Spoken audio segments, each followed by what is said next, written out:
За орой минь дээ. За хүлээчлээ.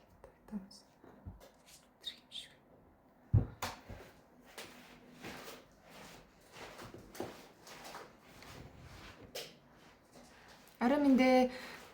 Бүгдээрээ сайхан шинжилсэн үү?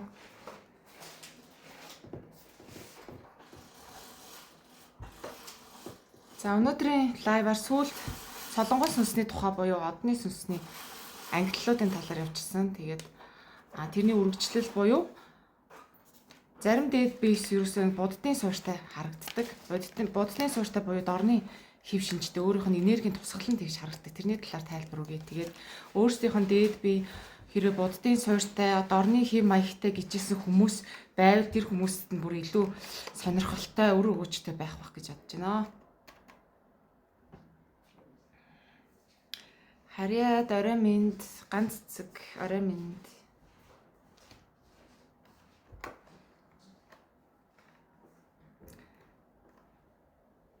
Буддын суурьт гэдэг нь манайхаа юу ахгүй зөвхөн дорны хэв маягтай. Одоо энергийнх нь мөн чанар нь дорны хэв маягтай гэсэн үг. Түүнээс биш ямар нэгэн буддын тэнгэрээс ирсэн эсвэл ямар нэгэн бурхны шав эсвэл ямар нэгэн бурхан гэсэн үг биш л те. Энэ болохоор зөвхөн өөрийнх нь энергийнх нь мөн чанар тусгална харагдахдаа дүр байдал нь харагдахдаа тэгж харагддаг дээд бие гэсэн үг. Түүнээс биш энэ ямар нэгэн миний одоо дээд бие буддын суурьтай миний дээд бие одоо дорны хэв маягтай гэж бодохоор одоо миний дээд бие бурхан ч юм уу, дайрагч ч юм уу, одоо буддаа багш ч юм уу, тий эсвэл одоо ямар нэгэн тэр дорны энэтгийн бурхан гэж ойлгож болохгүй. Энэ бол шашнаас ангид зүйл ахгүй юу? Энэ болохоор ерөөсөө энергийн мөн чанарынх нь тусгал ямар юм бэ? Одоо өөрийн чинь сүнсний их хөлбөр гэж байгаа тийм ээ. Сүнсний одноос ирсэн хүмүүсийн сүнсний их хөлбөр нь өөрийнхөө хэмжээст байдаг. 5 дугаар хэмжээс, 6 дугаар хэмжээс, эсвэл 7 дугаар хэмжээс хүртэл байдаг байхгүй юу? Өөрийнхөө хэмжээстэй өөрийнхөө бөөгөр бол тэнгэр гэж ярьдаг те. New age буюу сүүлийн үеийн сүнслэг урсгалын чиглэлээр болохоор ерөөсөө энэ бол хэмжээстүүд гэсэн үг байхгүй юу? Яг бидний хэлж заншснаар бол тэнгэрүүд гэсэн үг. Өөр өөрийн тэнгэрүүд дээрээ бид орчин үеийн хэлээр хэмжээстүүд дээрээ дээд бис оршиж байгаа. За тэгвэл дээд бис оршихдоо өөрийн гэсэн мөн чанараар байдаг. За тэгэхээр өөрийн гэсэн мөн чанараар байхдаа багцлаанд байдаг гэж сүүлд нэг солонгос сүнсийг ярьж байхад багцлаанд байдаг гэж хэлжсэн тийм ээ.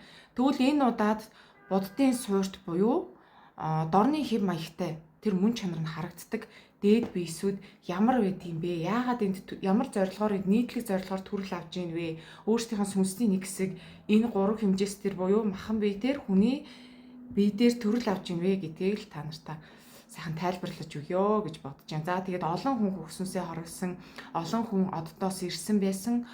За тэр олон хүн одноос ирсэн сүнснүүдийн дээд биес нь олон ч бас буддын суурьт буюу мөн чанар нь одоо тийм дүрслэлээр харагдаж байсан. Тийм болохоор өөрийнхөө сурсан, өөрийнхөө толцсон, өөрийнхөө одоо хараад, ухаарад, таньж мэдсэн одоо судалгааныхаа зүйлсээс та нартай хүргэж ийн гэсэн үг байхгүй юу? За бүгдэнд нь орой минь дээ. За тэгээ та нар маань асуух зүйл асууж болно. Би юмаа яриад байж асуух зүйл асуугаарай.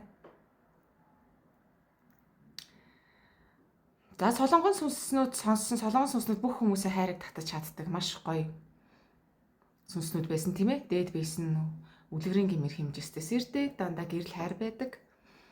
За тэгвэл дорны хэм маягтай буюу одоо харахаар ингэж харагддаг байхгүй одоо яагаад дээд бийсүүд дүр төрхөөр харагдаж байна гэдэг чинь өөрийнхөө сүнсний мөн чанарыг надад ойлгуулахын тулд миний тархиар дамжуулж оруулж ирж надад харуулдаг. Тэр нь болохоор хүн болгонд яг мөн чанар нэг ижилхэн гэхдээ хүн болгонд өөр өөрөөр харагдаж болдог. Тэгвэл миний тэр харах үнцэг, миний тэр ойлголт юу юм бэ гэдгээр дамжуулаад надад дээд бийс харагдана. Та нарт өмнө тайлбарлаж ирсэн да. Одоо жишээлбэл гал гэдэг зүйлийг хараад хүн болгон энэ гал байна. Гал бол халуун эд чанартай, гал бол шатаах мөн чанартай. Мөн ингээд дүрлцэн ассан халуун тийм ээ. Одоо юу гэдэг тийм шин чанар, мөн чанар, шин чанарыг мэдэн штэ гал. Тэгэхээр тэр мөн чанарыг таниулахын тулд надад одоо галын дүрсээр харагддаг ч юм уу тий. Тэгэхээр цаана харагдаад байгаа зүйл нь мөн чанарыг таниулахын тулд дүрслэл хэрэгэлдэг гэсэн үг. дүрслэл хэрэглэхдээ нөгөө нэг хятад киног та нар үзчихсэн үү? Хятадын кинон дэр нэг юм цагаан хувцастай дайнууд ингээ яваад идэг штэ. Далавчгүй тэгсэрнээсээ тэнгэрээр нисээд идэг. Тэгснээ юм урт үстэй гоё. Тэгэл юм гоё унжуурхтай тэгэл юм цагаан юм урт намирсан даав маавтай цагаан урт намирсан ингээ даашинцтай.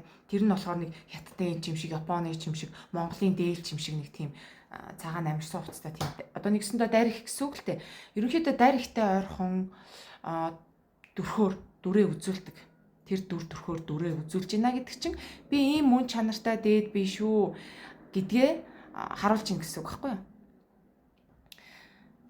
За тэгэхээр энэ дорны хэм маягтай харагдаад байгаа дээд биес ямар онцлогтой вэ гэхээр ерөөсөө хамгийн гол онцлог нь бэлэг ухаан суурьтай байдаг.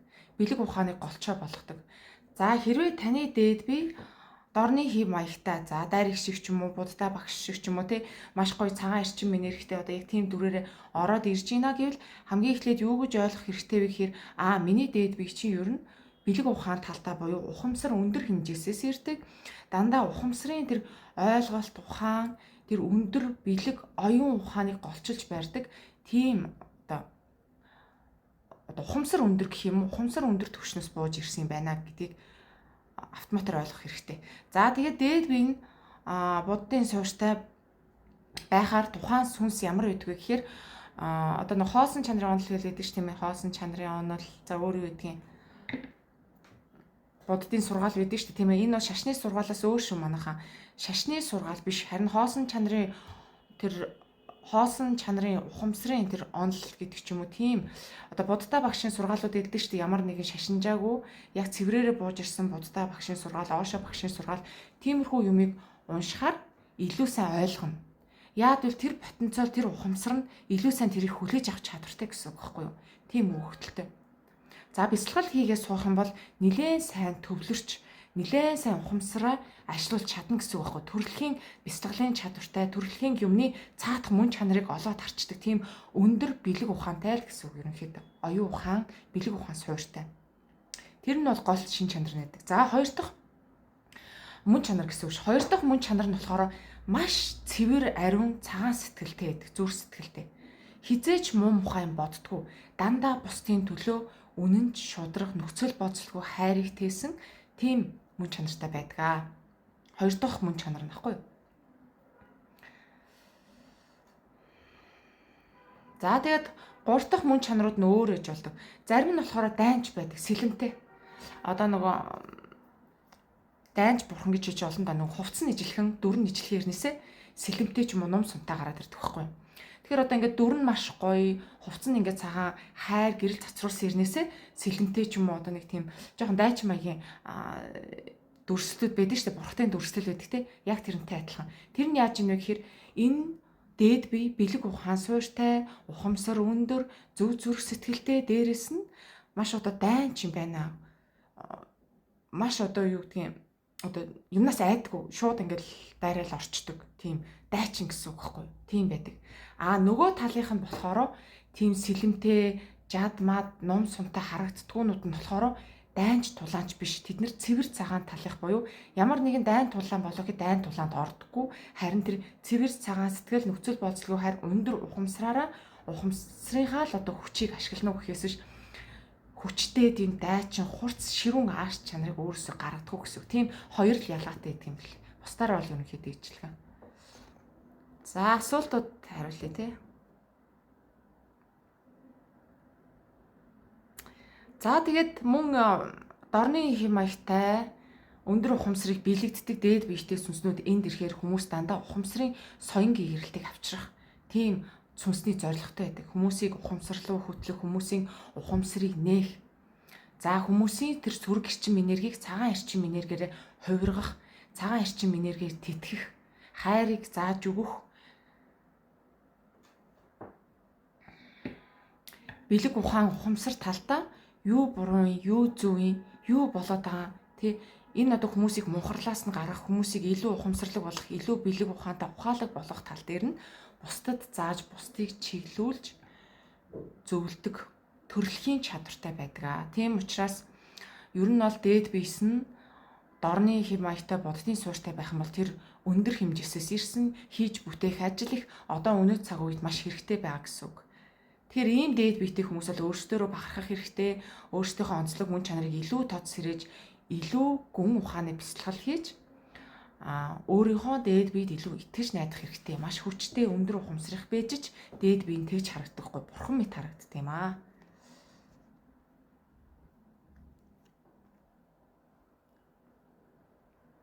За гэхдээ сул тал гэж байгаа.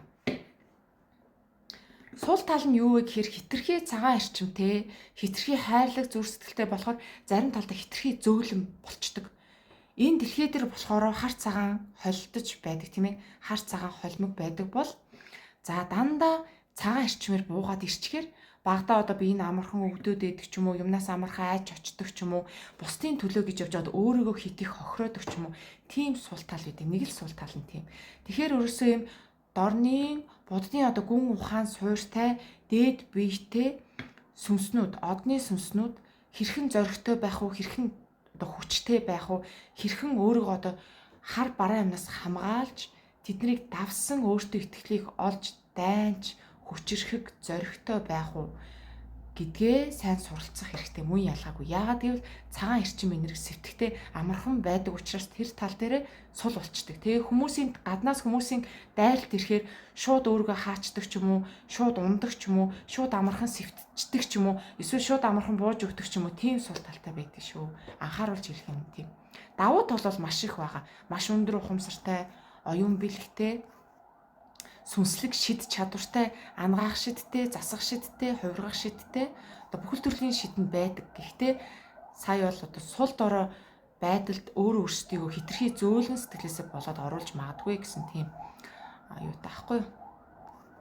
Анхааруулган тийм ба. За өөрийн сүнсээ толдуулж болно. Өөрийнхөө сүнсээ толдуулах чаа бол над руу зүгээр хувь чат биччихээ. Би тэг хит хоногоос угаасаа зав зайтай болчин. Тэгэхээр хараад өгч болно. За. Ямар төрлийн дээд биетэй яаж мэдэх вэ гэхээр энийг толдож одоо сүнсний тандаа хийж мэднэ. Ингийн хүнтэй суул яах вэ? За одны сүнснүүд маш их дэлхийн хөх сүнстэй гэр бүл болдог. Энд бол ямар ч муу зүйл байхгүй. Дэлхийн хөх сүнснүүд ч гэсэн маш өндөр өгөгдөлтөй сайн сүнснүүд байдаг шүү дээ. Бүгдээрээ тийм муу биш. Тийм. Заавал одны сүнстэйгээ суuna. Одоо дэлхийн уугуул тий хөх сүнснүүд уугуул хөх сүнстэйгээ суuna гэсэн тийм ойлголт байхгүй шүү дээ. Аль аль нь бие биенээ аль алинд нь давуу тал байдаг, аль алинд нь сул тал байдаг. Бие биендээ одоо зааж нөхөж явна гэсэн үг. Тэгэхээр дэлхийн маань ч гэсэн өөрөө нэг одон хэмжээс. Дэлхийн маань ч гэсэн өөрөө том гариг тийм ээ.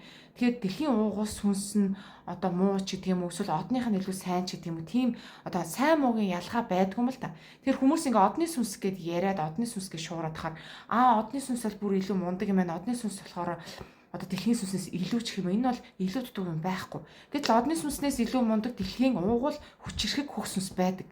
Маш өндөр потенциалтай, маш хүчрэх тийм хөх сүнснүүд байдаг учраас энэ өөр өөрийн зөвхөн онцлог мөн чанарын ялгаанууд гардаг байхгүй.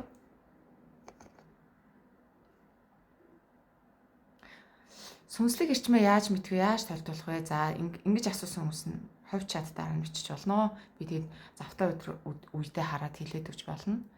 Дотоод мэдрэмжээс инктиггээ заагаад байгаа мэдрэмжээ дагаад явах нь зөвөө. Бясалгал хийгээд 3 жил болж энэ жишээ нь бурхны өрөөгөө засаа гэж хэлээд байсан. Бурхны өрөөгөө сайхан засаж янзлаа гинэ. За энэ дотоод мэдрэмж юм уу эго буюу гадны нөлөө байна уу гэдэг хоёр зүйл байдаг. Хүн бясалгалд орж эхлээд анзаарч эхлээд нэг өсөндөө бясалгалд орж ин гэдэг чинь далд ертөнцтэй харьцах тэр сувгаа нээж ин гэсэн үг тархиныхаа. За ингэх юм бол энэ дотоод сүнсний холболт орж ирдэг. Нэг бол өвгдээцийн холболт орж ирдэг. Нэг бол завсрын ямар нэгэн өөрт чинь хамаагүй ч гэдэг юм уу өөрөг чи ашиглагч байгаа тийм гадны биетүүдийн бас холболт орж ирдэг. Тийм учраас энэ яг аль нь вэ гэд бодлоо эхлээд маш сайн юу яах хэрэгтэй? Анзаарч сурах хэрэгтэй. Тэг ялгамжааг нь таних хэрэгтэй. Хэрвээ хүний зүрх сэтгэл үнэнч шудраг, зүрх сэтгэл ариун, ухамсар өндөр байх юм бол гадны биетүүд орж иж өөрийг нь захирч бясалгалын үеэр өөрт нь бодол санаанд нь ямар нэг юм хийж чаддаггүй. Яа гэвэл Одоо яг энэ сэдв дээр орж ирж байгаа зүйл болохоор гадны биетүүд, завсрын сүнснүүд одоо бид нартай хамаагүй юу гэдэг тийм. Тэд нэр хүмүүсийн сул тал дээр дөрүүлж орж ирдэг. Хэрвээ тэр хүн шуналтай бол, хэрвээ тэр хүн эготой бол, хэрвээ тэр хар муу сэтгэлтэй бол тэрэн дээр нь дөрүүлээд өөрийнх нь оюун бодол санаанд нөлөөлөх боломжтой. Ангидал тухайн хүний зүрх сэтгэл нь маш ариун, маш цайлган, маш хайрлаг, өндөр ухамсартай байх юм бол гадны сүнснүүд орж ирээд өөрсдийнхөө дуу хоолойг өгсөн ч гэсэндээ тэрийг хүлээж авдаг, дэмждэг гэсэн үг. Яагаад гэвэл хүнд муу санаж юм хийхгүй, шуналтай автагдаж юм хийдэг учраас хамгаалт сайн, ухамсарын хамгаалт сайн гэж үздэг. Тэгэхээр яг өөрөө чинь сүнс мөн, өөрөө чинь дээд бие мөн бол тэрэндээ сайхан итгээд энэ яагаад надад тийм юм орж ирээд ин гэдэг өөрөө сайн тунгааж бодсныхоо үндсэн дээр арга билег талаа хослуулж явна, логик тархиа бас ажилуулнаа. Учир зүггүй шууд ингэж бууж ийн, шууд тэгэж харагдаж ийн, шууд тэг гэж хэллээгээд бүгдийг хийгээд байж болохгүй. Энэ газардуулалт гэдэг юм хийх хэрэгтэй. Газардуулалт гэдэг юмыг хийжиж энэ арга билег талын зүйлээ хослуулж хамгийн зөв шийдвэрийг өөрөө хүн оюун ухаанаараа сонгож шийдвэр гаргах хэрэгтэй байдаг.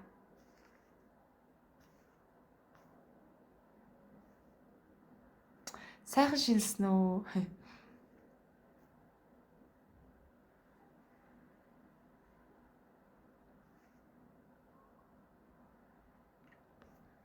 За энэ комментууд нь.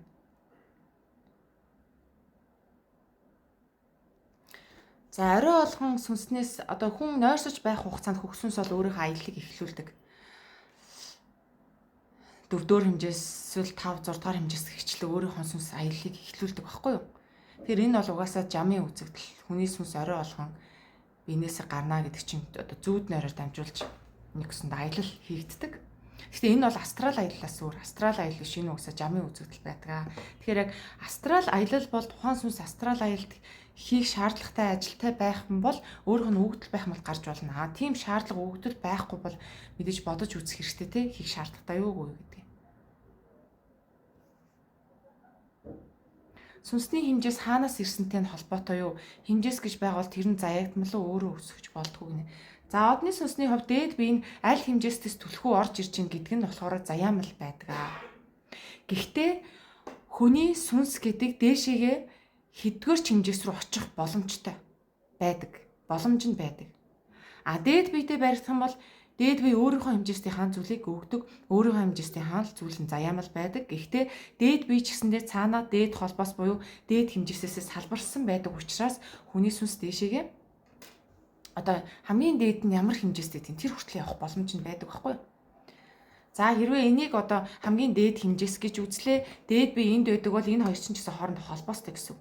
За тэгвэл дээд биеийг салбарлаад хүний ингээд хөгсөнс ингэ салбарладаг тийм ээ. Тэгэхээр хөгсөнс өөрөө дээд биеэр дамжуулаад дээд биеийн дээшээ дамжуулаад маш өндөр түвшнэр холбогдох боломжтой гэсэн үг. За энийг мэдээж ухамсарын өсөл бяцлаглаар мэдээж хийн тийм ээ. За яаж ялгаж таних вэ гэнэ? Юу яаж ялгаж таних вэ?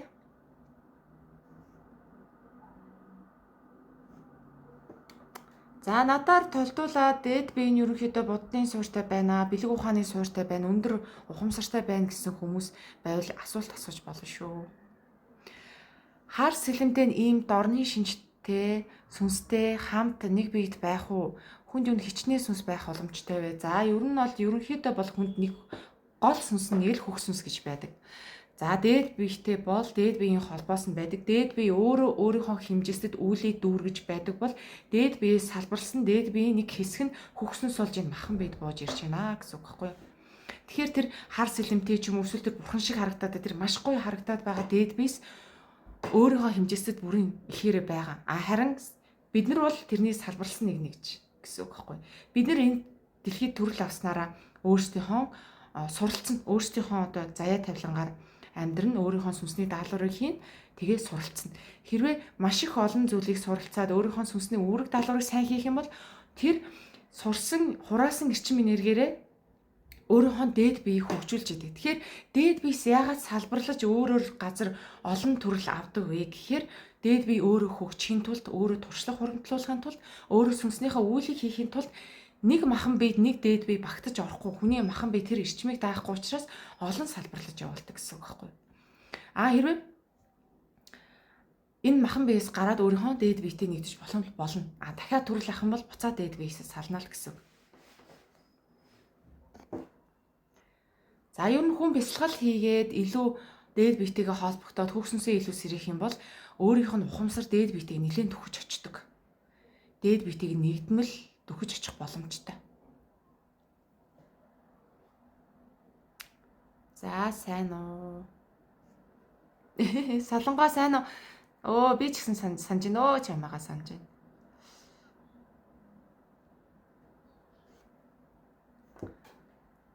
За өөр асуултууд орж ирж байна вэ? Одны сүнслүүд ямар ч төрлийн хүний ямар ч төрлийн сүнстэй суух боломжтой. Энэ бол нэгдүгээр хувь заяа мэднэ, хоёрдугаар өөрийн сонголт мэднэ.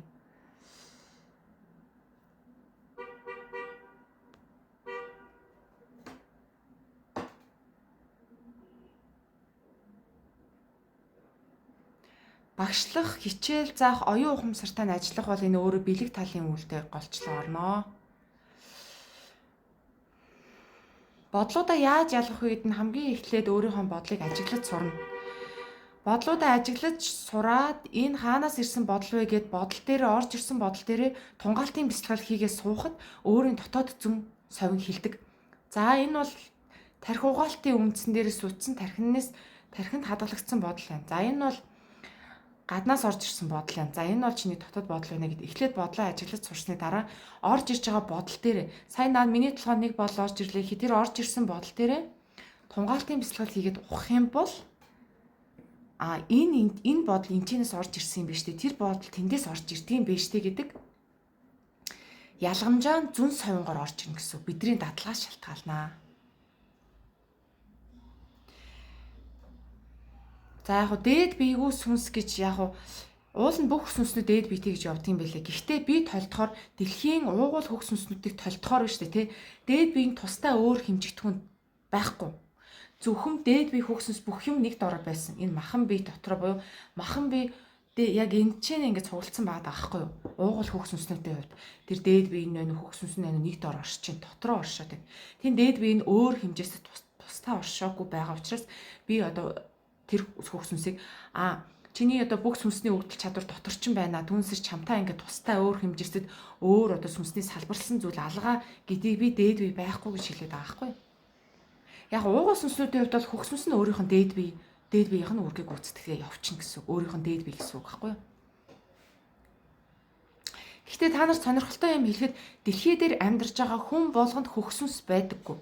Зарим нь сүнсгүй явдаг, зарим нь болохоор одоо сүнсгүй байтгаа бүр муу талын сүнстэй байдаг. Харт талын сүнстэй. Эсвэл амьтанлыг сүнстэй гэж бас байдаг. Тэгэхээр дэлхийн бүх хүмүүс хөх сүнстэй биш байхгүй юу? Тэгэхээр Монгол хүмүүсийг харахад юу нэвчлэн хөх сүнстэй байгаад байдаг. Ямар нэгэн одоо сүнсгүй ч юм уу, эсвэл нэг тийм харт талын ч юм уу те. Одоо шаал өөр гарал үүслээс ирсэн тийм сонин харт талын сүнстэй хүмүүс их цөөхөн байдаг. Гэтэл бусад орнуудад бол огт сүнсгүй хоосон. Эсвэл сүнстэй ч гэсэндээ тэр нь зүгээр л хоосон. Ямар ч одоо хөх сүнс гэж өргөмжлөхөөргүй тийм сүнстэй хүмүүс маш олон байдаг. Тэгэхээр тэр удам мухсаа, махан биеийн тэр удам мухсаа гарал үүслээс шалтгаалаад хөх сүнс орох уу, сүнсгүй байх уу, харт талын сүнстэй гэдэг чинь бас их нөлөөтэй шийдвэрлэгдэж орж ирдэг юм билэ. Тархиа гамма түвшинд оруулж бясалгах үе дээд биетэйгээ холбогдож мэдээлэл авах боломж байдгүй. Мэдээж хангалттай байна. Тархиа зүгээр л эхлээл зөвөр тархиа ингээл унтраа сурч тархи унтрахад бидний дээд биеийн холбоос автоматар үүсдэг. Энэ асуултаа асуугаад за надад дээд бие минь ээ би тантайгаа одоо холбогдчихээн гэд холбоосоо үсгээ дээд биеийг дуудаад асуултаа асуу. Тэгээд тархиа гамма түвшинд буюу тархиа унтраагаад байж идэл унтчихгүйхэн шиг байж идэл ямар нэгэн бодол, ямар нэгэн мэдрэмж, ямар нэгэн төсөөллөөр холбоос багаар айжмаар орж ирдэг. Ямар ч хүчлэг шаардлага байхгүй, ямар ч өндөр хүлээл тавих шаардлагагүй гэсэн үг. За сахиусан тэнгэрийн дүрстэй гэрлийн сахиусан тэнгэрийн дүрстэй гэрлийн ажилтан сүнсийг тайлбарлаж өгөөч. Сахиусан тэнгэрийн тухай би дараагийнхаа YouTube-д оруулах хичээл дээр сахиусан тэнгэр гэрлийн ажилчид нөгөө нэг том далавчтай дээд биеийн тухай тайлбар оруулнаа. Энэ лавья би болохоор бас YouTube дээр оруулна. Одоо буддын суурьтай дээд биетэй хүмүүс сонирхож байгаа учраас YouTube дээр оруулах байхгүй юу?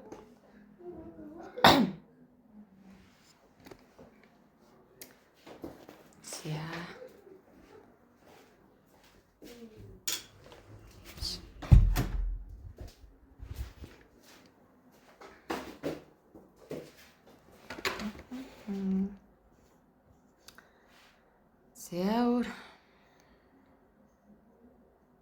За сахиусан тэмдгийнхийг дараа оруулна гэсэн байгаа. Хүүхэд өвдөх олон шалтгаантай эрчим энерги сул байна, тархлаа сул байна, эсвэл одоо хайр халамж дутагдсан, эсвэл орчны нөлөө сүрэг гэдгээс ер нь бол хүүхдүүдэд маш олон шалтгаан бий. Хитрхээ цагаан энергитэй байснаас ч бас болох боломжтой. Эсвэл өөр ямар нэгэн гадны нөлөөл байж магадгүй шүү дээ. Лусын байраа ч юм уу те. Удмын карма ч байж болно. За. Одоо бясалгал хийхгүй. Зүгээр тайлбар яриа ахгүй. Нэг хүнд нэг л хөхсөнс бий. Тийм ээ, нэг хүнд нэг л хөхсөнс бий. Тэр сүнснийхаа хийх ёстой ажлаа хийж байж дахин төрөхгүй болдгоо. За, одны сүнснүүд гэрээ хийж төрдөг. Одны сүнснүүд гэрээ хийж төрөхдөө гэрээнийхаа дагуу гэрээгээ биелүүлсэн бол дахин төрөл авах шаардлагагүй. Хэрвээ дахин төрөл авах бол өөрийнхөө хүслээр хүссэн гэр бүлээ сонгож төрнө. Хэрвээ гэрээгээ биелүүлж чадаагүй бол гэрээн дээр юу гэж зааснаас шалтгаалаад ажиллаа хийнэ гэж дахин автоматар төрөл авдаг. Одны сүнснүүд гэрээтэй төрдөг байхгүй юу? Хийх ёстой бус зүйлээ хийгээд явал яах вэ? За хийх ёстой бус зүйлээ хийгээ явах юм бол дээд биегийн холбоос улам тасран, хөх сүнсний эрчим энерги улам сулрна, нөгөө ухамсар энерги илүү алдагдаж эхэлнэ. За тэгээд өөр дээрээ ямар ч үүлийн үргүй, кармагүй одны сүнс ирчээд хийх ёстой юм хийхгүй буруу замаар явах бол өөр дээрээ нэмж карма үүсгэнэ.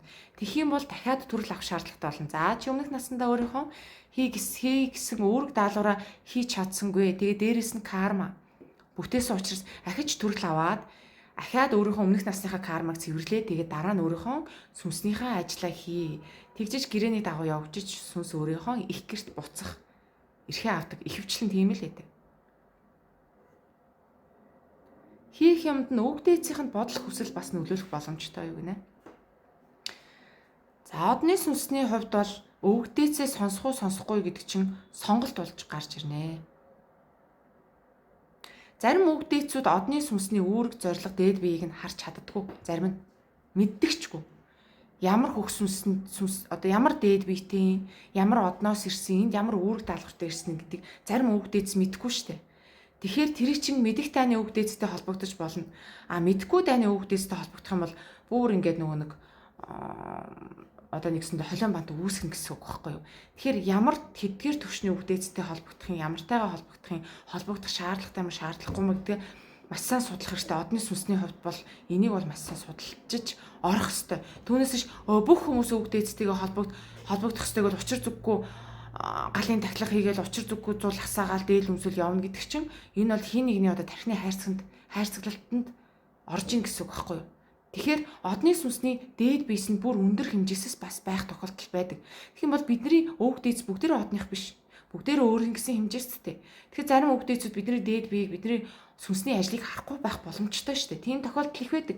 Тэгэх юм бол өөрийнхөө юмар за тэ миний хүү миний охин чамд ийм сүнсний авьяас бэлэг байдаг юм энийг одоо өвөө ч юм уу хатнан ч юм уу юу ихийн зааж өгөө гэдээ явахад дэр болгонд нь орох юм орохгүй мó гэдгийг нь бидний бас өөрсдийнхөө сүнсний сонголт байхгүй. Тэр болгоныг дагаж яваад тэр болгонд нь учир зүггүй бас шүтээл дагаал бүх үгэнд нь орно гэсэн үг биш шүү дээ. Тэгэхээр энэний тулд эхлээд хөх сүнсээ сонсоо, дээд биеийг сонсоо, өөрийнхөө зорилго чиглэлийг мэдэж аваа. Өөрөө ч гэсэн давхар бясалгаж, тунгаалтын бясалгал хийгээд эсвэл дээд биетэйгээ холбогдох бясалгал хийгээд өөрийнхөө одоо сонголтыг хийн гэсэн үг байхгүй. Тэгэхгүй ингээл нэг хүн тэгж хэлээ, өө би тэгэх ёстой мэн гэл эсвэл нэг өвөг дээдс тэгж хэллээ, нэг үзмэр ч юм эсвэл би ч юм уу те өө чи ингэж явах сүнс вэ штэ чиний дээд бие чи энд бэлэг ингүүт шууд 100% битгий итэг эхлээд бодож үз. Би энэ хүний хэлсэнтэй миний дотоод зүн таарч гинөө мөн үү юу гэдгээ давхар шалгаж өөрийнхөө зүрх сэтгэлээ давхар сонсож явах хэрэгтэй. Тэгэхгүй хүний үгэнд шууд итгэхэд ороод ямар ч хүн байсан гэсэн итгээд шууд одоо үгэнд нь шууд итгээл ороо явна гэдэг чинь бас сонин штэ те.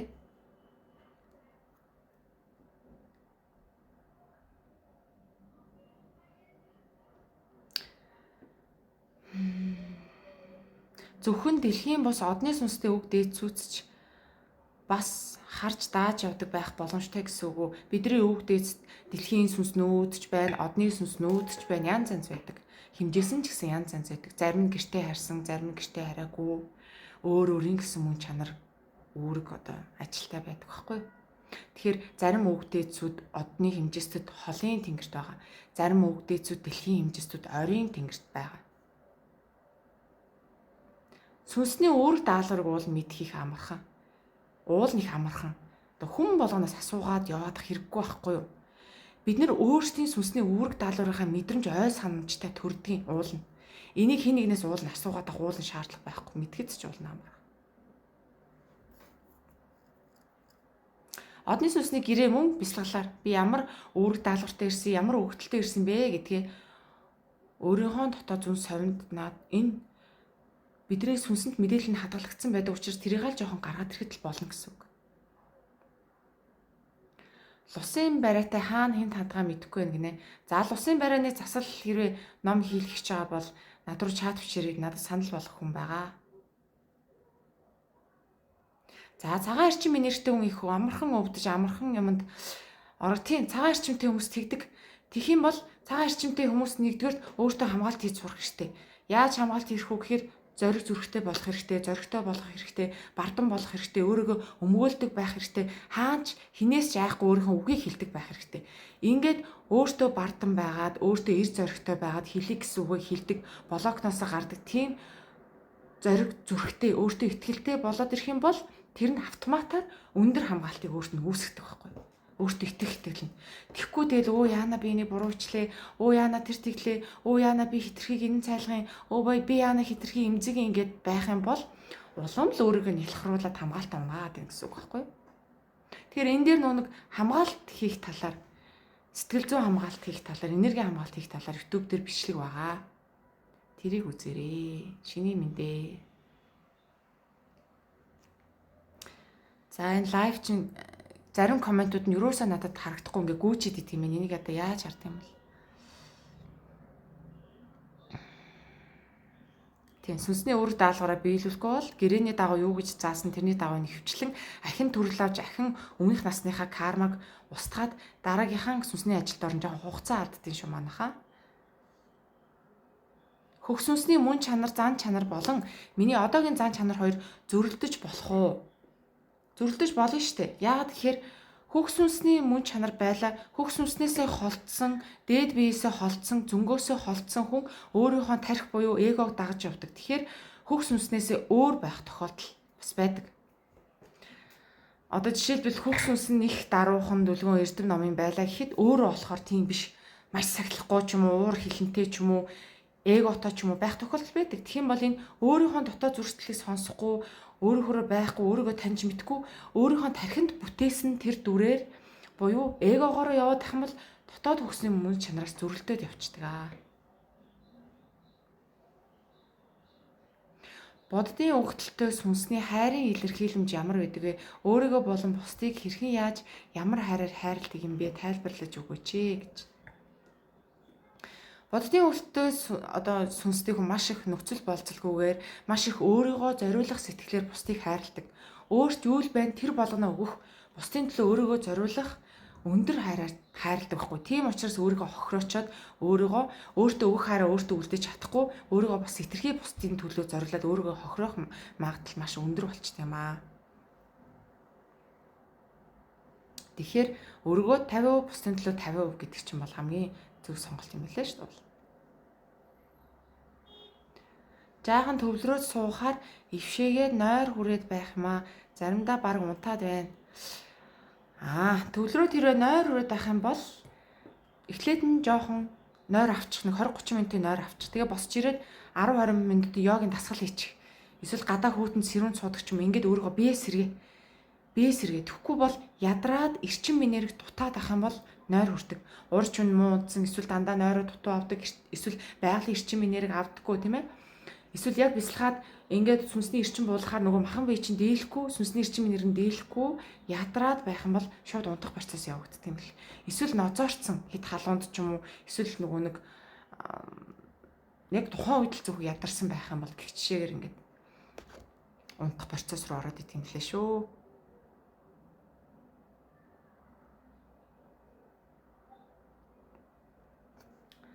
За. Өөр ямар асуулт байна аа?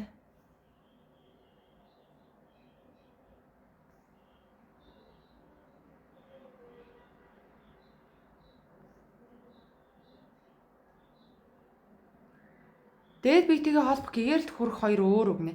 Энэ бол өөр биш. Хүнд гэгээрэлд хүрнэ гэдэг нь тэр хоосон чанарыг таних гэгээрэлд хүрнэ гэхгүй. Эсвэл тэр хүн ямар нэгэн байдлаар будалтай болохыг гэгээрэлд хүрэх гэхгүй. Энэ бол өөрийнхөө дээд биетэйгээ холбогдож, дээд биетэйгээ нэгдэх нь тухайн хүний хувьд гэгээрэл байдаг. Тэгэхээр гэгээрэл гэдэг нь юу вэ? Дээд бие олж мэд, дээд биетэйгээ холбогд, дээд биеийнхаа түвшинд хүрч тэр дайны болох нь гэгээрэл. Тухайн сүнсний хувьд гэгээрэл ахгүй. Түүнээс биш гэгээрэн гэдэг нь агууд гараал удаан хугацаагаар бяцлалт хийгээл хоосон чанарыг таниал самадид орол энийг гэгэрэл гэхгүй. Өөрийнхөө дээд биешгээл болохыг гэгэрэл гэж. Дээд бие бас хөгжүүлэхийг. Дотор хоосорно гэж байна. Хүн итгэлээ алдахаар дотор хоосордог. Сэтгэл санаа унахаар дотор хоосордог. Дотоод хөх сүнснээсээ холдохоор дотор хоосордог. Дотоод хөх сүнсний эрчим уурахаар бас дотор хоосордог. Эсвэл хөх сүнс ямар нэгэн байдлаар биесээ зайлчхаар дотор хоосон мэдрэмж төрдөг юм л. Дээд одны сүнсний талаар ярьж гинэ. Дээд одны сүнсний талаар би ингээд яриад сууж гинөө. Дээд биетэйгээ холбогдсон ямар үүрэг даалгавартай ирснийг мэдсэн. Хөдөө явж уул усны эрчим цэвэрлэх дэмнэх үүрэгтэй хань минь ухахгүй зарим үед явуулахгүй тэгээд шахаанд ороод байхын яах ёстой вэ гинэ. За тэгвэл хоёр сонголт байна. Нэгдүгээрт нөхрийнхөө үгэнд гэр бүлийнхээ хүний үгэнд ороод сүнснийхээ ажлыг хийхгүй байжгаад энэ амьдралаа дуусгаад дахиад сүнснийхээ ажлаа хийхээр төрөх гэснийг сонголт байна. Эсвэл хоёрдугаарт өөрийгөө өмөрөөд өөрийгөө хамгаалаад өөрийгөө талд хүчийг оруулаад сүнснийхээ ажлаа хийгээд дахин төрөл авахгүй дээд биетэйгээ нэгтгэх гэсэн хоёр төрлийн сонголт байна л гэж ойлгочих жоо. Индра шиний мэндэ.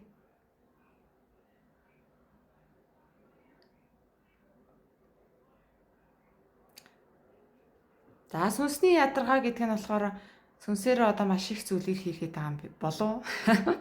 Би ядаргаа гэж сонссон сүнсний ядаргаа нь яг хөө эрчим хэм дутагдсан л ядаргаа болох байх. За гадны сүрэг эрчмээс холдож хамгаалж бясалгал хийнэ гэдэг чинь ерөөсөө хүчтэй авраатай бай, өөртөө итгэлтэй бай, зоригтой бай нэгдүгээрт. Хоёрдугаарт бодол төсөөллөөрөө өөртөө энерги хамгаалт үүсгэх.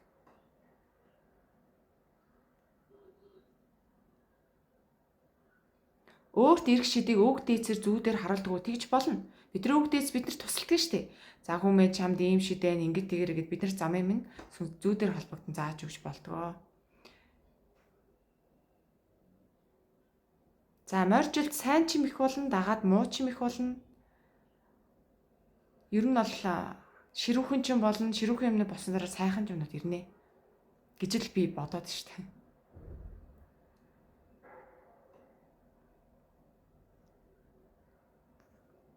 За.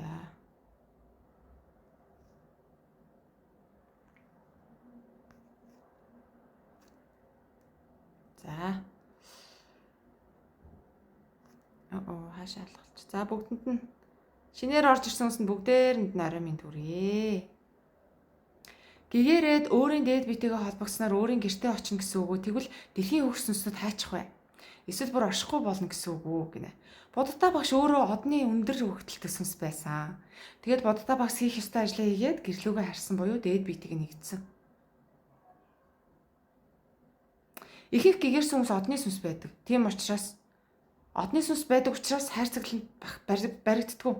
Ямар нэгэн гадны зүйлийг шүтэж мухар сүсгэнд автдаггүй. Хүмүүс жинхэнэ ухамсарыг заадаг. Тэгээ өөрийнхөө багшийнхаа ажлыг хийчихэд өөрийнхөө бясалгал номыг хийчихэд тэгээд буцаад одныхоо гэрлөө очичдаг байхгүй. За дэлхийн хөгснөснүүд болохоор төрөл дээшлэхтэй онгод болдог. Төрөл дээшлээд өөрийнхөө дэлхийн хэмжээс дэлхий дээр чинь 1 2 3 4 5 6 хамгийн дээд нь 7 хүртэл хэмжээс байгаа. Тэгэхээр өөрийнхөө одны гэр буюу өөрийнхөө дэлхий гэдэг гэрийнхаа дээд хэмжээсэд хүрч болно. Дээд тэнгэртэй ойрын тэнгэрт гардаг гэсэн үг байхгүй юу? Дэлхийн угууснаас төрөл дээшлэхээр дэлхийн ойрын хөх тэнгэр. Дэлхий дээр суурилсан хэмжээс ертөнц рүү ингэж нэг өсөндөө дэлхийг гэрн хിവэрэ үлддээл гэсэн үг. Хэмжээс ахиж авнаа гэсэн үг. Дээд биетэйгээ зүүдэндээ уулзна гэж байх уу байж болно. Дээд биетэйгээ зүүдэндээ уулзч болно, бяцлагаараа уулзч болно.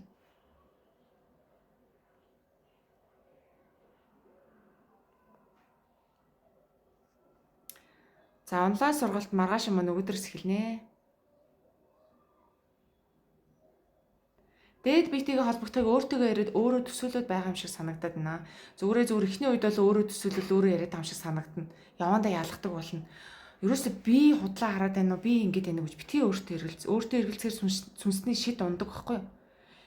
Тэгэхээр ер нь бол өөртөө ихтэй л байх хэрэгтэй те. Эхэндээ угсаа ялгадаг юм уу? Тархиараа бодоод байгаа юм уу? Дээд биетийн холбогдоод байгаа юм уу? Ялгахад хэцүү. Реки энерги дамжин ирдэг оршихуунууд бурхад өөр оршихуунууд уу. За, реки энерги буюу энергийг дамжуулж буухтаа тэр аль хэмжээсээс энерги татж байгаа юм. Нар од гаргасаас энерги татж байгаа юм уу? Дээд өндөр хэмжээсээс энерги татж байгаа юм уу? Дээд биеэс энерги татж байгаа юм уу? Эсвэл өөрийнхөө дотроос энерги татж байгаа юм уу гэдэг нь сурвалжууд нь өөр байдаг байхгүй юу? Ер нь бол одны сүнснүүд бол шууд дээд өндөр хэмжээсээс 6 7 дугаар хэмжээсээс маш өндөр хэмжээсийн гэрэл буулгаж ирээд засал их боломжтой байдаг. Ямар ч багаж, ямар ч зэвсэг юу ч ашиглахгүйгээр ухамсарынхаа төвшөнд энэ заслыг, энэ реки эмчилгээг бүрэн төгс хийх боломж байдаг шүү.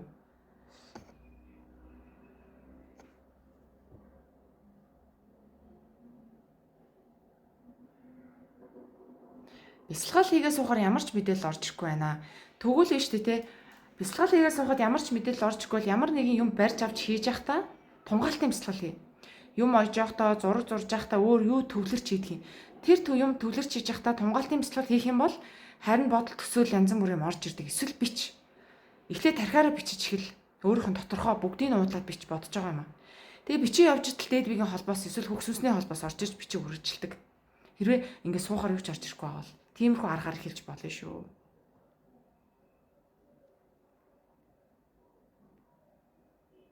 Дээд биетэйгээ холбогдох арга бол нэг бол суугаа бясалгал, нэг бол тунгаалтын бясалгал байдаг аа. Лайв маань хадгалагданаа.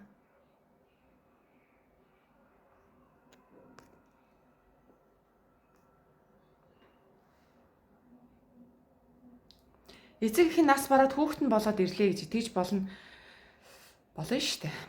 Өөр хүүхдтээр өөрийнхөө удамдаа, сонгосон удамдаа төрөл авч болдог. Үүлийг хийж эхлэх ёстой гэсэн мессеж авсан. За тэгвэл түрүүн асуусан те би яаж сүнснийхаа зорилгыг мэдэх вэ? Яаж сүнснийхаа үүрэг даалгаврыг мэдэх вэ?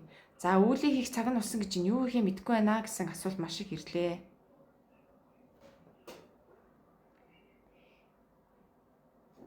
За энэ дээр болохоор амархан юу та нарыг дотроос ч огшуулаад байна, юу та нарыг дотроос ч баярлуулад байна, юу та нарыг сэтгэлд багтаад байна уу гэдэг чинь та нарын сүнсний зориг хийх юм чинь багхгүй юу. Түүнээс ш өөртөө итгэлгүй ингээл тэрийг ч хийж чадахгүй, энийг ч хийж чадахгүй, ингүүл над мөнгөч байхгүй байна, эсвэл намайг дэмжигч хүн байхгүй байна, эсвэл намайг ирэх юм нь ойлгохгүй байна, эсвэл намайг ингэх юм бол бусд минь намайг галзуу солиотой гэж дуудан ч юм уу. Ингээд л маш олон шалтгаан гаргаж ирээдэл бид нар сүнсний ажлаа хизээч хийж эхэлж чадахгүй. Эсвэл айгаал зориггүй болоод би чадахгүй штэ гэл нөгөө 10 жилийн сургалтын системийн програм биднэрт гүн үйлчилсэн байгаа. Тэр блокондоо өөрийгөө бариад ах юм бол сүнсний ажлыг хийж чадахгүй, мэдэж чадахгүй. Мэдсэн ч за арайч те би энийг хийж чадахгүй гэдэг ч юм уу те. Энийг хийл мөнгө олохгүй штэ гэдэг ч юм. Эсвэл энэ боломжгүй гэдээ өөрийгөө хаачдаг байхгүй бид нар. Ингээд олон сүнснүүд сүнснийхээ ажилд ороогүй. Одоо би бараг 150 гаруй хүний хөх сүнсийг харлаа. Яг энэ 150 гаруй хөх сүнс өөрийнхөө сүнснийхээ ажлаа хийгээд явж байгаа нь 10хан шүү. Үсрээд 10. Та нар боддоо 150 хүний сүнснээс өөрийнхөө сүнснийхээ ажлыг хийгээд эхэлсэн явж байгаа нь 10хан ширхэглэн. Дөнгөж эхэлсэн байгаа. Нөгөө 140 сүнс нь яагаад вэ? Яагаад бид нар өнөөдөр ингэж амьдраад байгаа юм те? Яагаад бид нар ийм нийгэмд ингэж амьдраад байгаа гэхээр тэр сүнсний ажилтай өндөр дээд өгтөлтөө сүнсний ажилтай нөхдүүд өөрийнхөө сүнсний ажлыг хийхгүй байгаа учраас энэ зовлон гашуудал энэ муухай хар нэгэмчин одоо хүртэл үргэлжлээ яваад байгаа байхгүй юу? Тийм учраас би сүнснийх нь ажлыг хийгээд байна. Та нар ийм ажилтай штеп сүнснийх ажлыг хийгээч. Ямар нэгэн байдлаар хамаагүй зүгээр алхам тавиад эхлээч. Нэг алхам тавихад дараагийн алхам нь гарч ирдэг. Дээд бие дэмждэг, өвгдээц дэмждэг ингэ болчдөг байхгүй. Гэтэл бид нар анхныхаа алхмаа хийж тавихгүй байсараад тэгээ ахаад төрөл аваад байна. Одны сүнснүүд маш их унаж төрөл авдаг. Сүнснийхаа гэрээг хийж чадахгүй 3 4 4 5 гэд ингээд төрөл аваа явж байгаа байхгүй юу. Тэгээ өмнөх наснуудынхаа карма ядж хат бөөндөд ирчдэг. Тэгэхээр та нар Зүгээр л 150 хөгсөнс харлаа. За өгөгдөлтэй. За өгөгдөлтэй шүү дээ. Хийх ажилтай нь 150 байлаа гэхэд 10 нь л ажиллаа мэдээд эхлүүлсэн бай. Дөнгөж эхэлсэн бай. Тэр энэ одны сүнснүүд төрөө дагаа нь ер нь нэмэр байна уу? Одоохонд бол хэцүү л байна. Хэдэн жилийн дараа л яг би бинийгээ хайрлаад би биндээ урам зориг өгөөд энэ 10 жилийн боловсролын тогтолцооноос уулд гарчвал болохоор шүү дээ. Биднийг багаас вакцин тарьж сүнсний бэлэг авьяас бэлгийг товлолт вакцинаар устгадаг нэгдүгээр. Товлолт вакцинууд хүний сүнсний бэлэг өндөр чадрыг унтраах зорилттой систем. Одоо энэ мөнгөний боолшилт сүнсийг бэлтгэдэг. Хоёрдугаар цэцэрлэгийн систем, сургуулийн 10 жилийн боловсролын систем хүмүүсийн хүүхдүүдийн тархийг хайрцаглаж чи энийг чадахгүй, чи бол энгийн жирийн хүн, чи зүгээр л ингээл амьдрах ёстой гэсэн програмыг багаас нь суулгадаг. Ингээд ийм юмар дамжсан хүн өнөөдөр сүнснийхаа өгдлийг ч мэдэж чадахгүй, өгдлийг мэдсэн сүнснийхаа ажлаа хийж чадахгүй, атсан шалгаанд орсон. Ягаа мэдхээ байцсан өөрийгөө ч танихаа хэсэг явж штэ. Төөрцөн. Тэгэхээр энд нөгөө нэг дэлхийг бадцсан байгаа харын талынхаа чи ингэж бидний сүнсэнд үйлчлэгийг хийдэг байхгүй юу? Маш гой өндөр сүнсний өгдлөө бид нар авч эхийн хэвлэгээс төрдөг. Тэгээ яадгүй гэхээр дөнгөж хөөхөд төрөнгөд вакцин хийдэг. Тэгээд энэ тоглолт вакцинуудыг хийсэрэн байгаад сүнсийнх нь төрөлхийн мөн чанарыг хаачдаг байхгүй, бэлэг чанарыг хаадаг. Тэгээд дээрээс нь нэмээд хайрцаглалтанд оруулдаг. Сургууль явуулдаг, тийм ээ. Тэгээ өнөөдөр энийг мэдсээрэж хүмүүс хүүхдүүдэд сургуульд явуулаа л нь штэ. Өчнөө боловсрох, өчнөө гой хөгжих арга байхад бид нар хүүхдүүдэд сургуульд явуулсаар л байна. Ийм байх чинь энэ олон хүмүүс зовж бид нар өнөөдөр ийм нийгэмд амьдрах нь угаасаа аргагүй байхгүй юу? Тэгэхээр өөрсөндөө гоё ихтэй бай, зоригтой бай. Энэ сэтгэлд чинь багтаад байгаа юм а. Нээж гарга, блокноос гарга. Блоко гарга. Вакциныг судлаарай. Вакциныг би ганцаараа ингэж хэлж байгаа юм шүү. Вакцин яагаад ийм тийм бэ? Та нар үнэн мэдээллийг олж судлаарай. Би ганцаараа ингээгүү.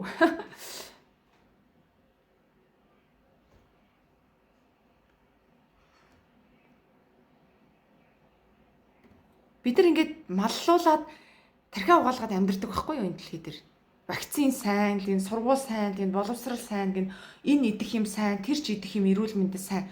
Бүгд бидний сүнсний бэлэг талыг хордуулах буюу бидрийг тэнгэрээс нь таслах үйлдэл байдаг шүү. Ажил дээрээ нэлээд хэдэн тооны учрыг ердөө олохгүй байсан. Хоёлаа үзээд ч учрыг яаж олохоо мэдэхгүй түр орхиод арга хариун гэх юм уу гинтэл шууд ороод ирсэн. Тэр аргаараа хийхэд бүгд яг зөв болсон. Энэ тархиу зүн үү гинэ. За бүгд зөв болоод арга олсон бол энэ тархи зүн хоёр чинь хоёулаа. Зүн чинь мэдээлэл өгсөн байна. Тархи чинь арга тал дээр бууж тэр зүнгийн мэдрэмжийг мэдээллийг газардуулж өгсөн байхгүй юу? Тэгээ газардуулга зөв хийсэн учраас сайн болсон байна гэсэн. Одны сүнс заавал том ажил хийх албагүй байдаг гэж хөх сүнсээ мэлмэдүүлэхэд хэлж байсан. Тэгэхээр сүнсний том ажил үүрэг байхгүй мэн гэж ойлгосон. За тэгвэл заавал бүгдээрээ дарга зэрэг болоод бүгдээрээ ерөнхийлөгч болох албагүй. Бүгдээрээ дайн тулаанд орох албагүй. Гэхдээ одны сүнс өөрсдийнхөө хэмжээнд том үүрэг даалгавар байдаг шүү. Тэр нь болохоор солонгон сүнс гээд зүйл бичлэг оруулсан тийм ээ. Солонгон сүнснүүд бол гэрэл тараадаг, хайрыг тараадаг. Энэ байгаль орчиндөө нөлөөлөх гэж ирсэн энэ дээд биетэн чухал, өөрийнхөө сүнсэнд нь чухал. Энийг жижиг гэж харах юм уу, том гэж харах юм уу харж байгаа хүнээс нь шалтгаална. Яг уу тархиараа бодоход том үйл хэрэг нь болохоор төрийн үйлтэй болох олон хүмүүсийг хамруулж, олон хүмүүсийг дагуулах гэдэг нь бол тархиараа бодоход том үйлэндээ орноо. Зарим сүнснүүд заавал тийг шаардлагагүй байдаг. Өөрийнхөө орчин тойрондоо гэрлийг яах эсвэл зөвхөн удмынхаа кармаг засах гэж ирсэн сүнснүүд байдаг. Тэгэхээр үйл хэрэг нь өөр байхгүй юу? Тэгэхээр яг олон хүмүүсийг хамруулаагүй бол тэрийг жижиг төвшөнд хүлээд авчиж болно. Гэхдээ энэ бол том байлаа гэд өстой мундаг шүтмээр биширмээр юм аа. Эсвэл жижиг байлаа гэд чи өчүүхэн жижиг юм байна гэсэн ямар нэгэн дээр доорын ялгаа ахгүй. Энэ зүгээр л гаднах шин чанарын ялгаа болохоос ш мөн чанарын ялгаа байхгүй шүү. Молекул атомын түвшний процессыг харах чадвартай болох шинжлэх ухааны ажилдаа ашиглая гэж хичээл сайжруулах бололгүй яг уу. Молекул атом эд эсийг харах боломжтой байдаг. Харах тэр өөгтөл ухамсар нь хүнд байдаг хөгжүүлэх юм бол. Дарга болох нь сүнсний зорилго байж болох уу? Эгоны хүсэл үгнэ. За, дарга болоод олон хүмүүсийг удирдах сүнсний ажилдаа ирсэн бол энэ бол сүнсний ажил байдаг. Тэгэхгүй зөвхөн өөрийнхөө нэр түнд өөрийнхөө зөвхөн эрх ашигаа бодоод дарга болж ивэл энэ бол эгоных. Харин бусдын төлөө буюу сүнсний ариун үнэн чин зорилго гэж байгаа. Тэрний төлөө дарга болж ивэл энэ бол зөв дарга болох үйл явц буюу сүнсний зорилго нь тийм.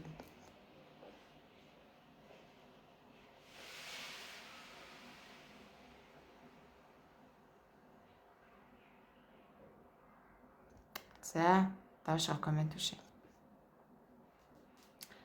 Сүнсний үүрэг даалгавар сэрэлт гэж их ярих юм а энийг яаж мэдэх вэ? Энэний талаар би YouTube хуудсан дээр бичлэгээрээ оруулсан маа тэрийг үзээрэй. Гэгэрлийн сүнснүүд яагаад ийм хүчгүй юм бэ? 150 хүнээс 10 гэхээр үлдсэн нь энэ дэлхий дээрх амьдралдаа баригдаж байна ш тийм штэ. Тэрийг нь яагаад сайхан шийдэд өгчдөг юм бол гинэ. Хараа дэлхий дээр дэлхийхнийг харын талынхан бүрэн эзэмшилтэй авч удирддаг. Бүрэн шүү. Энэ урлаг соёлынхан, энэ эрүүл мэндийн байгууллагын, энэ дэлхийн төлөө гэсэн бүх байгууллагууд, бүх гой гой нэртэй байгууллагууд бүгд харын талынх буюу гэрлийн эсрэг байдаг. Дэлхий харын талхны иргэшилд орцсон байдаг учраас хэн нэгэн гарч ирээд та нар ийм байна, тийм байна гэхэ тэрийг харлуулах арга мэддэг. Одоо л нэрээ сүүлийн үед жоохон харын талын тогтолцоог ганхуулах юмнууд гарч эхэлж штэ.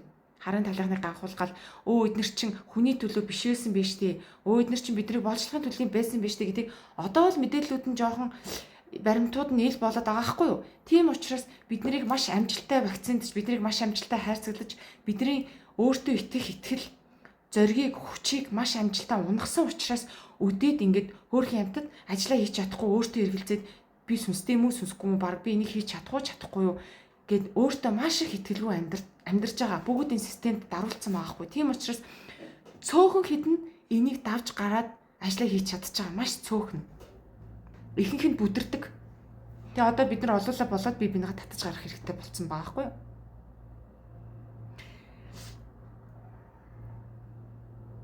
Тэр дэлхийн энэ хар цагаантай холдсон амьдрал энд төрөл авна гэдэг чинь дэлхийн хувьд шалгуур. Одны сүнснүүдийн хувьд шалгуур. Та нарын шалгуураа давж гараад өөрийнхөө ажлыг хийгээд ирж чадах уу? Чадах юм бол тэнд дээд бие маш их зэрэг дэв ахиулж чаддаг. Дээд биедээ маш их хүчийг авчиж чаддаг. Яад үл энэ маш амаргүй даваа.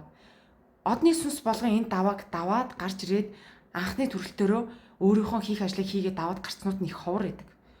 Зарим нь бүдрэн, зарим нь төөрөгцөөр байгаад энэ төрлөө дуусгана. Зарим нь эрт нас орно гэх жишээний маш олон удаа бүдэрдэж давдаг даваа байхгүй юу?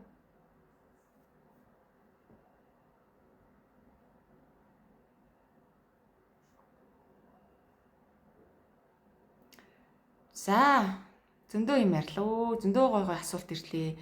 Ийм гой асуулт тавьжаа та нарт гялалаа их гой нэлээд судалчихсан, нэлээд ойлголттой болсон асуултууд байна. Дээд би ирээдүг ерөнхийдөө хардаг. Гэхдээ ирээдүйн олон сонголттой ирээдүйн хувилбаруудыг буюу зөв замыг биднэрт зөнгөөр залж чиглүүлж өгдөг. Бид нар тэрийг сонсох уу, сонсохгүй юу, хүлээж авах уу, буюу гэдгээс шалтгаална.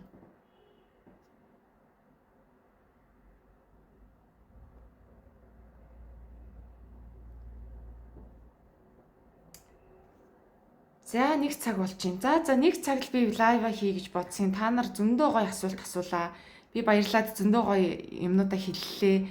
Инээс чааш бүр илүү гоё мэдээллүүдийг би та нарт хэлнэ. Сонирхолтой юмнуудыг хэлнэ. Тэгээ ерөнхийдөө дээд биесүүд гэдэг нь өөр од буюу дэлхийгээс өөр гариг дээр суурилсан хэмжээстүүдэд энэ олон хэмжээстүүдэд суурилсан гэр буюу гаригуд байдаг хгүй юу? Өөр гариг дээр суурилсан хэмжээстүүд та болон тэрнээс дээш хэмжээстүүдээс ирсэн сүнсний хэсгүүд энэ дэлхийн өнөөдөр дэлхий дээр өөрийгөө сорих гэж, дэлхий дээр суралцах гэж, өөрийгөө хөгжүүлэх гэж, мөн дэлхийг дараагийн түвшинд чирэх гэж үүрэг даалгавартайгаар зарим нь зүгээр тоглож наадах гэж, зарим нь зүгээр хийц хүрэх гэж ирдэг. Янз янз байгаа. 3, 13, 30 насн дээр сүнсний мөчлөгөө таардаг. Энэ сүнсний мөчлөг сүнс өөрчлөгддөг. Сүнсний хувь тавилан өөрчлөгддөг, сүнсний энерги өөрчлөгддөг, сүнсний төвшин ахдаг. Энэ үед нь бид нар зөв дэмнээд өгөх юм бол дараагийнхаа үүлэнд ороод ардаа гээх юм а гэгээс хүнсний төвшин ахиулаад явдаг. Там байдаг уу? Там төв байдаг. Там төв дэлхийн доод хэмжээс доод төв гэж явагддаг. Там төв байдаг. Эн чинь нэг өсөндөө нэг хэмжээс ертөнц ахгүй юу?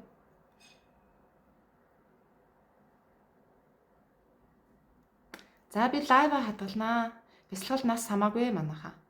Ямар ч нас хамаагүй хийж чадчихлаа юм бол. За зөндөө гоё асуулт асуулаа. Бүгдээрэнд нь талархлаа. Лайва ингэж би хадгалаад тавьчих. Тэгээ та нар дундаас нь орж ирсэн хүмүүс сайхан нөхөд үзээрэй. Түр баяртай.